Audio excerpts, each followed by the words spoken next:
إن الحمد لله نحمده ونستعينه ونستغفره ونعوذ بالله من شرور أنفسنا ومن سيئات أعمالنا.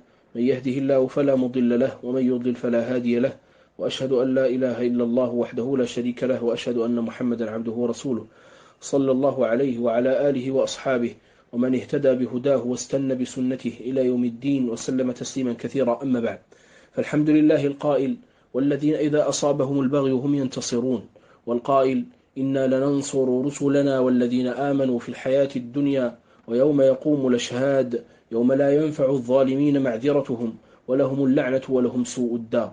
والقائل: إنما يفتري الكذب الذين لا يؤمنون بآيات الله وأولئك هم الكاذبون. والقائل: بل نقذف بالحق على الباطل فيدمغه فإذا هو زاهق ولكم الويل مما تصفون. وصلى الله على سيد الأولين والآخرين القائل: ومن قال في مؤمن ما ليس فيه حبس في ردغة الخبال حتى يأتي بالمخرج مما قال.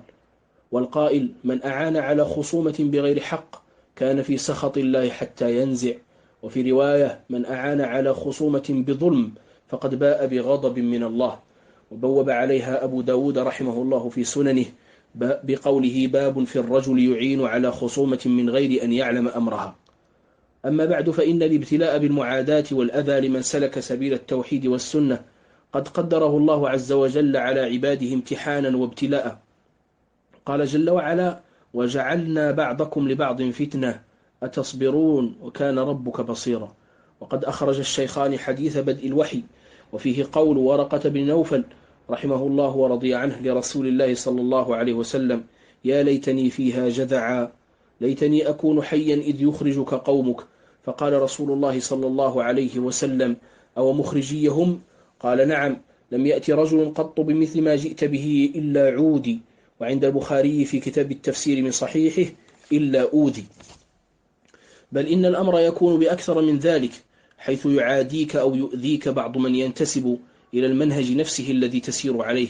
ومصداق ذلك ما أخرجه مسلم رحمه الله في صحيحه من حديث سعد بن أبي وقاص رضي الله عنه أن رسول الله صلى الله عليه وسلم قال: سألت ربي ثلاثا فأعطاني ثنتين ومنعني واحدة. سألت ربي ألا يهلك أمتي بالسنة فأعطانيها، وسألته ألا يهلك أمتي بالغرق فأعطانيها، وسألته ألا يجعل بأسهم بينهم فمنعنيها. وأخرج الشيخان رحمهما الله من حديث معاوية رضي الله عنه قال: سمعت رسول الله صلى الله عليه وسلم يقول: لا يزال من أمتي أمة قائمة بأمر الله لا يضرهم من خذلهم ولا من خالفهم حتى يأتيهم أمر الله وهم على ذلك، والمخذل داخل الصف والمخالف خارجه، كما أشار إلى معنى ذلك علي القاري رحمه الله في مرقاة المفاتيح. قال ابن الوردي رحمه الله في لاميته الشهيرة: ليس يخلو المرء عن ضد وإن حاول العزلة في رأس الجبل. وخير من ذلك قول رب البرية سبحانه: وكذلك جعلنا لكل نبي عدوا من المجرمين وكفى بربك هاديا ونصيرا. قال العلامة ابن عثيمين رحمه الله مفسرا: وفي هذا من تسلية رسول الله صلى الله عليه وسلم ما هو ظاهر، لأن الإنسان يتسلى إذا كان غيره قد أصيب بمثل مصيبته. تقول الخنساء رضي الله عنها وهي ترثي أخاها صخرا: ولولا كثرة الباكين حولي على إخوانهم لقتلت نفسي، وما يبكون مثل أخي ولكن أسلي النفس عنه بالتأسي. وإذا نظر المرء إلى ما يقع لبعض أهل العلم من تطاول السفهاء وتجرؤ الأصاغر احتقر ما يصيبه في جنب ذلك وتسلى عنه بالتأسي. إلا أن ما يزيد أو مما يزيد العبد سلوانا أن يحاربه خصمه بالكذب والافتراء النابعين عن الحقد والحسد، فإن هذه الخلال الذميمة أول ما تفتك بمن يتصف بها ويتحلى بها، كما قال القائل: لله در الحسد ما أعدله، بدأ بصاحبه فقتله. ومن أقرب هذه الأمثلة على ما ذكرت سؤال رفع إلى المدعو فؤاد بن سليمان الزنتاني الليبي المقيم بدولة الإمارات، لا يكاد يخلو سطر من ذلكم السؤال من الكذب المبين وآثار الحقد الدفين، فبنى عليه المشار إليه جوابه، فكان كمن أسس بنيانه على شفا جرف هار، فانهار به في ضروب من التجني والأحكام الجائرة، بل وتأسيس أحكام جديدة غير ما ذكر سائله. وهذا ليس بمستغرب، فإن من تصدر قبل أوانه فقد تصدى لهوانه، لا سيما علم النقد والكلام في الرجال الذي قال عنه ابن دقيق رحمه الله تعالى: أعراض المسلمين حفرة من حفر النار، وقف على شفيرها طائفتان من الناس، المحدثون والحكام، فكيف بغيرهم؟ وقال الذهبي رحمه الله تعالى: والكلام في الرجال لا يجوز إلا لتام المعرفة تام الورع. وسوف يتبين لنا أن المجيب المذكور لم تحصل له المعرفة، إذ بنى سؤاله على أو جوابه على خبر المجهول، ولم يتورع بأن قال كما يقول أهل الورع من العلماء: إن كان كما ذكر السائل، فضلا عن أن يكون تام المعرفة تام الورع. وسأقف وقفات مع هذا السؤال يتبين ما فيه من الكذب الصراخ والسقطات الشنيعة. فأول ما نقف معه هو أن هذا السائل الجبان قد تخفى خلف اسم مستعار ليتسنى له الكيد والمكر الكبار، ولم يستحضر هذا الكذوب أنه وإن استتر عن المخلوقين فلن يغيب عن رب العالمين سبحانه وتعالى، الذي لا يخفى عليه شيء في الأرض ولا في السماء، ويستوي في علمه وسمعه وبصره سبحانه الليل والنهار والسر والإجهار. عالم الغيب والشهادة الكبير المتعال، سواء منكم من سر القول ومن جهر به، ومن هو مستخف بالليل وسارب بالنهار. يستخفون من الناس ولا يستخفون من الله وهو معهم، إذ يبيتون ما لا يرضى من القول، وكان الله بما يعملون محيطا. ها أنتم هؤلاء جادلتم عنهم في الحياة الدنيا، فمن يجادل الله عنهم يوم القيامة أم من يكون عليهم وكيلا. ثانيا، قوله عني أني كنت أدرس عند رؤوس أهل البدع في مدينة تمارة، وقد ذكر والله يشهد من هؤلاء المذكورين من لم يجمعني به مجلس أصلا، وحشر فيهم بعض أهل الرباط، فرشيد نافع مثلا من أهل الرباط وليس من أهل تمارة، ولا أعلم أصلا أنه كان يدرس بمدينة الرباط المتون لطلاب العلم، فكيف درست عنه؟ وقال: ويثني على من على شاكلتهم من القطبيين في مصر والسعودية وغيرهما. وهذه باقعة أخرى من بواقعه، فمن هم القطبيون الذين كنت أثني عليهم في السعودية، وما هي البلدان الأخرى التي اختصرها في قوله وغيرهما، إلا أن تكون أو يكون ذلك من زيادات الكذابين. وقوله: وعلى رأسهم الإمام الربيع، وكان يقول في قلبي حزازة عليه. ويشهد الله أن هذه العبارة لم تصدر مني أبدا، ولا زلت أذكر ما قلت بالحرف رغم مرور قرابة 15 سنة على ذلك، وأذكر الأخ الذي قلت له ذلك. والعبارة كالتالي: كلام الشيخ ربيع في الشيخ بكر أبي زيد عندي منه حزازة، فهي كلمة مقيدة في نطاق مقيد، لكن أبى الكذوب إلا أن يطلقها كما أطلق العنان لهواه. ومع هذا كله فقد رجعت عما قلت، وعلمت أن الصواب في ذلك مع العلامة الربيع، وأن الشيخ بكرا كان على غلط واضح في ذلك، سامحه الله وتجاوز عنه. وكان هذا كله قبل ما يقرب من 10 سنوات، الواقعة قبل 15 سنة، والرجوع قبل 10 سنوات. ومعلوم أنه كان من اختيار بعض السلف إمهال المبتدع والمخالف والعاصي سنة، مع أن هذا ليس من مواطن الاتفاق بينهم، بل هو خلاف معتبر بينهم، كما أشار شيخ الإسلام ابن تيمية رحمه الله. مع هذا كله وعلى التسليم بصحة مذهب الإمهال، أقول هذه 10 سنوات قد مضت ولم تشفي غليل هؤلاء، فلا أدري أي تحرق هذا وأي غلو وأي سلفية يدعي هؤلاء، إن كانوا سلفيين فعلا، وإلا فقد يكون هذا السائل شيطانا مريدا، كما سيأتي ذكره من كلام أهل العلم، والله المستعان. وقول هذا السائل: ثم من الله عليه بالسفر إلى العمرة وزيارة الشيخ ربيع. وأما هذه فهي الداهية الدهياء كما يقال، التي تفضح هذا الأفاك، فقد جعل سفري إلى المملكة العربية السعودية زيارة وعمرة فقط، لا إقامة ولا رحلة لطلب العلم. والعجيب والغريب أن المخالف والموافق والقريب والبعيد يشهد أن هذا كذب، وأن سفري كان رحلة علمية لطلب العلم أساسا وأصالة، دامت 4 سنوات.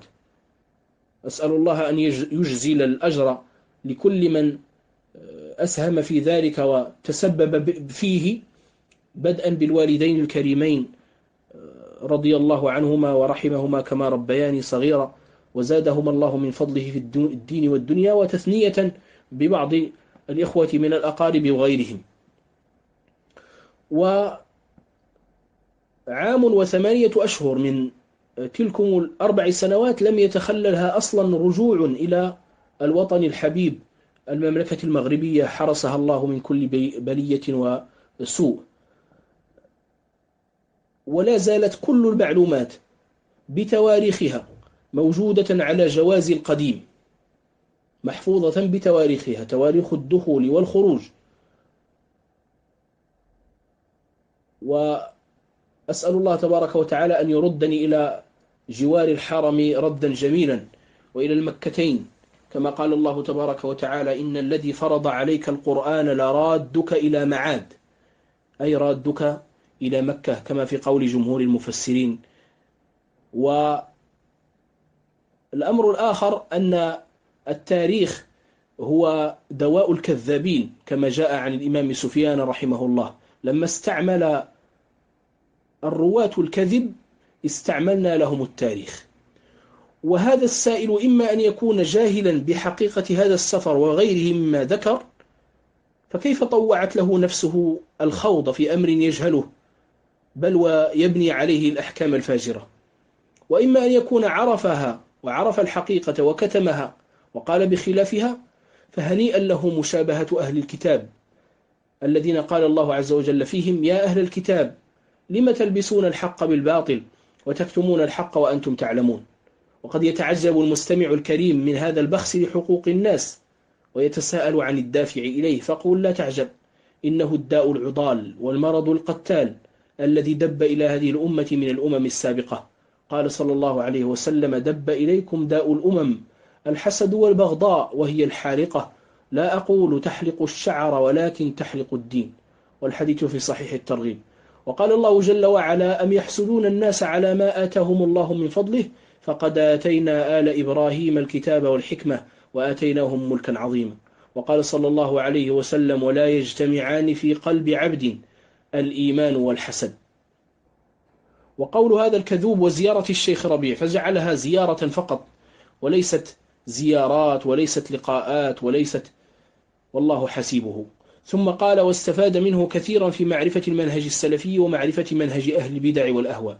وهذا من تناقضه الصارخ، إذ كيف يكون هذا السفر كما زعم عمرة وزيارة فقط مع الاستفادة الكثيرة في معرفة المنهج السلفي وخلافه، وقصار ما تبلغه العمرة إن كانت في رمضان 45 يوما، وأما في غيره فلا تزيد عن شهر كما يعلمه أهل الاختصاص.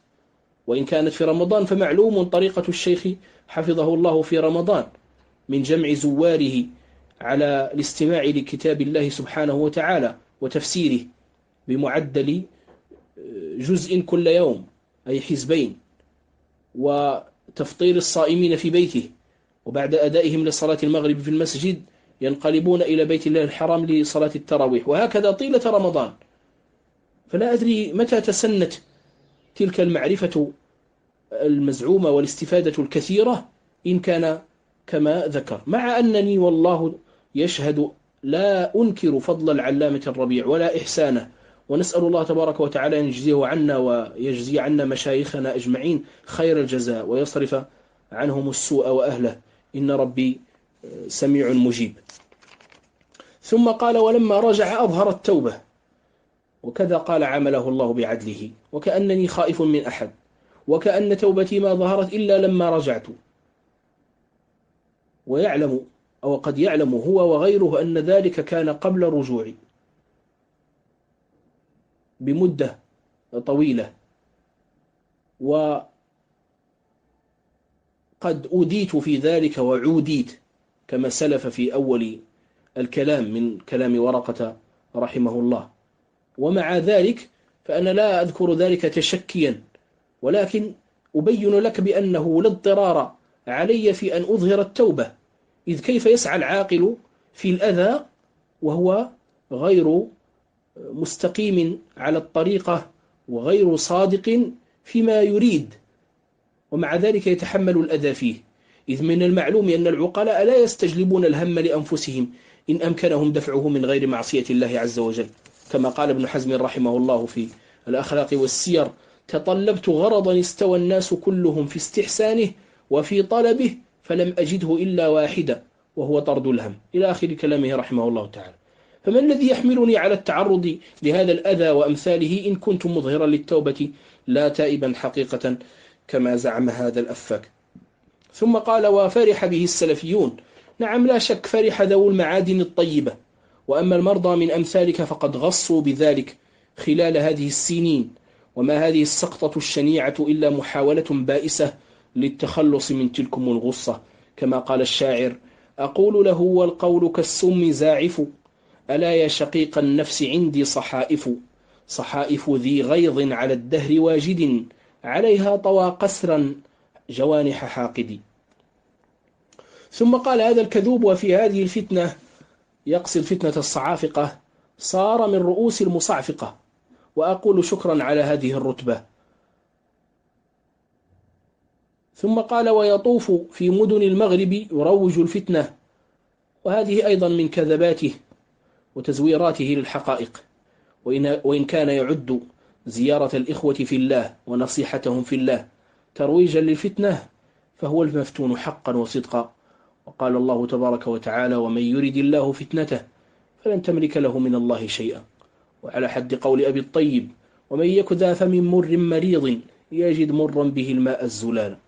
ثم أوغل في البهتان قائلا: واستمر به الحال حتى إنه يقول عن الشيخ البخاري بأنه كذاب، يقصد الشيخ عبد الله البخاري بأنه كذاب، ولما قيل له في ذلك أنكر، والحمد لله شهد عليه الإخوة بذلك في المدينة النبوية، وهكذا في مدينة الدار البيضاء.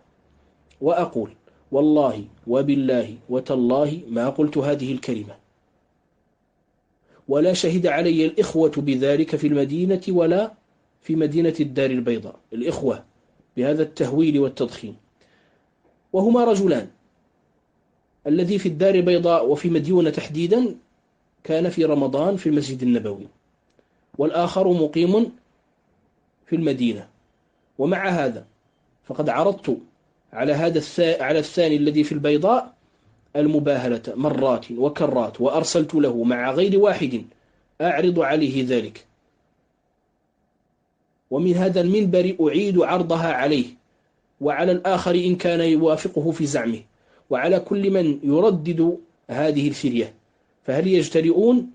فتربصوا إني معكم من المتربصين.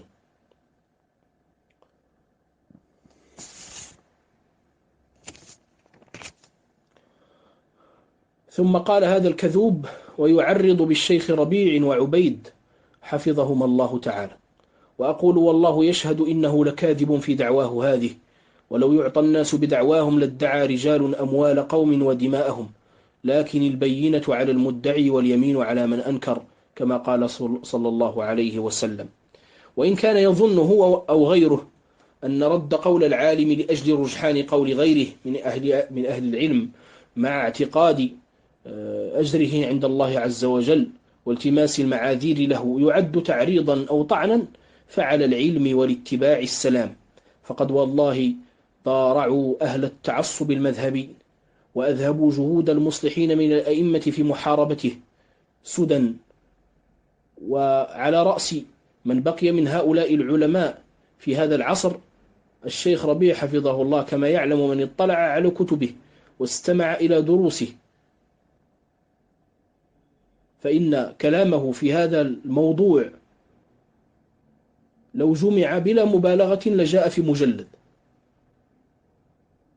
وسوف أنقل نقلا واحدا من كتابه حفظه الله: منهج الإمام مسلم في صحيحه، ودحض شبهات حوله، ويرد فيه على حمزة الملباري. يقول حفظه الله: من ظهرت له الأدلة وتوفرت له وحاد عن جادة الحق فهو إنما يتبع هواه، ولو اتبع الحق أهواءهم لفسدت السماوات والأرض. فإذا قال إن الإمام البخاري والإمام الدارقطني إمامان حافظان، وكيف رجح الجانب الضعيف؟ قلنا نعم، إنهما حافظان جبلان، ونحن نجلهما ونعرف لهما قدرهما، ولكنهما مع إخوتهم وأئمتهم وضعوا لنا مناهج إليها يحتكمون، وبها يحاكم بعضهم بعضا. ومن مبادئهم المسلمة إنه ما من أحد إلا يؤخذ من قوله ويرد إلا رسول الله صلى الله عليه وسلم. وفي ضوء هذا المنهج كم خطأ الدارقطني وصوب من الأئمة ممن هم مثله أو أجل منه، مثل سفيان بن عيينة وشعبة ووكيع والبخاري وغيرهم. وقل مثل ذلك في البخاري رحم الله الجميع، وقل مثل ذلك في المئات من أئمة الحديث، ما منهم إلا راد ومردود عليه، على شريطة أن يكون الأخذ والرد قائما على علم وعدل وعلى منهج صحيح. والكلام في ذلك كثير، ولعلي أستوفيه في ردي المكتوب إن شاء الله تبارك وتعالى. وكذلك لما أظهر مثل هذه المقالة وأظهر الانتصار لأئمة الأربعة الحدادية، رد عليهم الشيخ محمد حفظه الله بكتابه الإقناع بما جاء عن أئمة الدعوة في الاتباع، يبين فيه دعوة أئمة الدعوة النجدية إلى الاتباع ومحاربة التعصب والتقليد الأعمى.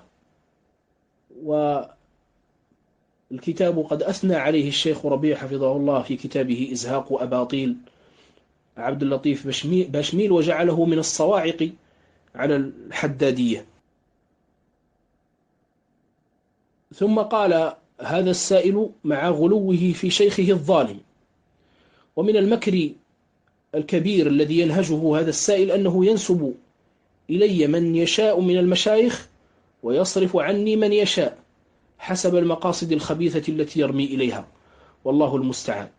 وأما فرية الغلو في الشيخ محمد حفظه الله فالجواب عنها من هذا النقل الذي أنقله من كتاب العلامة الربيع، من كتابه الفذ بين الإمامين مسلم والدارقطني الذي كان رسالة الشيخ للماجستير. فقد ذكر حفظه الله في الترجمة الموجزة التي كتبها للإمام مسلم رحمه الله تحت عنوان صفاته وأخلاقه: لقد كان الإمام مسلم أحد الأئمة الأفذاذ والنوابغ المبرزين في الحفظ والإتقان وسعة العلم والإدراك والاطلاع، وكان إلى جانب ذلك شجاعا وفيا يقف إلى جانب الحق وأهله في الشدائد والملمات. لقد وقف إلى جانب الإمام البخاري ينصره ويؤازره ويذود عنه، متحديا في ذلك الموقف النبيل خصوم البخاري، ولم يبال بما لهم من نفوذ وقوة وسلطان. فمن مواقفه التي برز فيها إباؤه وكرامته أنه كان يوما في مجلس محمد بن يحيى الذهلي فقال في آخر مجلسه: ألا من قال باللفظ فلا يحل له أن يحضر مجلسنا. فأخذ مسلم الرداء فوق عمامته وقام على رؤوس الناس وخرج من مجلسه وجمع كل ما كان كتب عنه وبعث بها على ظهر حمال إلى باب محمد بن يحيى، فاستحكمت بذلك الوحشة وتخلف عنه وعن زيارته. انتهى كلامه حفظه الله. مع أن الشيخ في موضع آخر يقول إن سبب ما جرى بين الذهلي والبخاري لم يكن الحسد، يقول الذهلي لم يحسد البخاري، ولكن سبب ما حصل بينه وبين البخاري الوشايات والنقل الكاذب. وبهذا تنتهي الوقفات مع السائل، وننتقل الآن إلى الوقفات مع المجيب.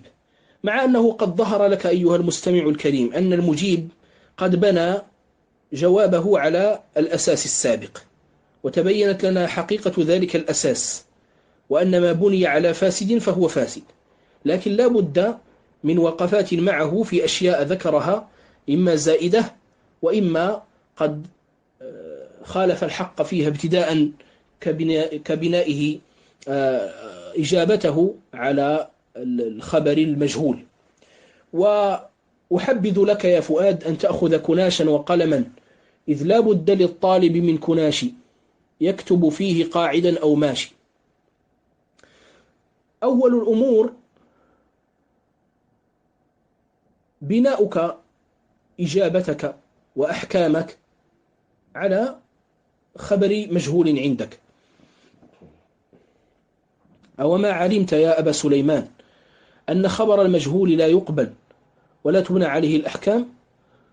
والغريب أنه قد ذكر عنك الدراسة في دماج رحمة الله على مؤسسها العلامة المحدث مقبل بن هادي رحمه الله ورفع درجته في الجنة، لكن لعله لم يحصل لك الانتفاع بذلك كما يجب. فاسمع إذن. قال العلامة البقاعي رحمه الله في النكت الوفية بما في شرح الألفية: وحكمه أي من لم يروي عنه إلا واحد وإن سمي. حكمه ماذا؟ حكم المبهم الذي لم يسم، وإنما جعل مثل هذا مجهول العين لأنه لما كان مبنى الدين على الاحتياط والتحري عد تعريف الواحد الذي لم يتأيد بغيره عدما، لأن الشياطين أعداء الدين ولهم قوة التشكل، فيحتمل أن يكون هذا الذي حدثه شيطانا. انتهى كلام البقاعي رحمه الله.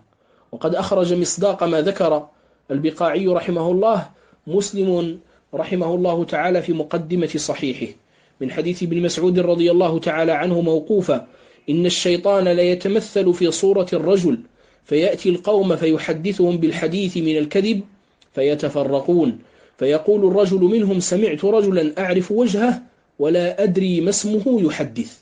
فإذا كان هذا في من يتشكل في صورة ويتكلم ويحدث الناس، فكيف بمن يحتجب عنك خلف وسائل التواصل، لا سيما مع ما سبق من بيان الكذب المضمن في سؤاله؟ وقد وصف الرسول صلى الله عليه وسلم الشيطان الرجيم بقوله: صدقك وهو كذوب. وهكذا فليكن التأصيل الذي ترمي إليه وتعير به غيرك في جوابك. وقولك بعد هراء عريض وتحليل أعوج قد بنيته على ما أسلفت لك بيانه مما يدل على ضعف ورعك وخوفك من الله عز وجل، قولك: وإذ بك تطعن فيه، أي في الشيخ ربيع حفظه الله، وتعرض به، وهذا من جرابك المسوس وكيسك، وإلا فإن السائل رغم كذبه وفجوره في الخصومة كان أورع منك، حيث اقتصر على ذكر التعريض دون التصريح. أم أنك لا تفرق بين الأمرين؟ فاسمع مرة أخرى. يقول الله عز وجل: ولا جناح عليكم فيما عرضتم به من خطبة النساء، الآية. قال الحافظ ابن الجوزي رحمه الله في تذكرة الأريب: فيما عرضتم به من خطبة النساء الإشارة بكلام يدل من غير تصريح، الإشارة بكلام يدل من غير تصريح. وقال العلامة الفيروزبادي رحمه الله في القاموس المحيط: والتعريض خلاف التصريح. انتهى كلامه رحمه الله. وأما نصحك لي بتقوى الله عز وجل فأقول: سمعنا وأطعنا امتثالا لأمر الله عز وجل. إنما كان قول المؤمنين إذا دعوا إلى الله ورسوله ليحكم بينهم أن يقولوا سمعنا وأطعنا، وأولئك هم المفلحون. ولكن قال الله عز وجل أيضا: يا أيها الذين آمنوا لم تقولون ما لا تفعلون، كبر مقتا عند الله أن تقولوا ما لا تفعلون. وصدق من قال: وغير تقي يأمر بالتقى، طبيب يداوي الناس وهو سقيم. إلى أن قال: لا تنهى عن خلق وتأتي مثله، عار عليك إذا فعلت عظيم. فأنت تنهى عن الطعن في العلماء، وقد أثبتت لك أنه محض ادعاء، وتطلق العنان لنفسك الأمارة بالسوء، فتنال من عالم من علماء الأمة إن لم يكن أكثر، ألا وهو الشيخ محمد بن هادي سلمه الله، العالم الذي شهد له الشيخ ابن باز رحمه الله في شبابه بالعالمية، وتكيل له الطعون الآثمة. فالله حسيبكم، إلى ديان يوم الدين نمضي، وعند الله تجتمع الخصوم. واحذر من المظلوم سهما صائبا، واعلم بأن دعاءه لا يحجب، فلقد نصحتك إن قبلت نصيحتي، فالنصح أغلى ما يباع ويوهب. ولعل في هذا القدر كفاية، وفي الرد المكتوب مزيد بسط بإذن الله تبارك وتعالى. اللهم اقسم لنا من خشيتك ما تحول به بيننا وبين معصيتك، ومن طاعتك ما تبلغنا به جنتك، ومن اليقين ما تهون به علينا مصائب الدنيا، ومتعنا اللهم بأسماعنا وأبصارنا وقواتنا أبدا ما أحييتنا، واجعله الوارث منا، واجعل ثأرنا على من ظلمنا، وانصرنا على من عادانا، ولا تجعل مصيبتنا في ديننا، ولا تجعل الدنيا أكبر همنا، ولا مبلغ علمنا، ولا إلى النار مصيرنا،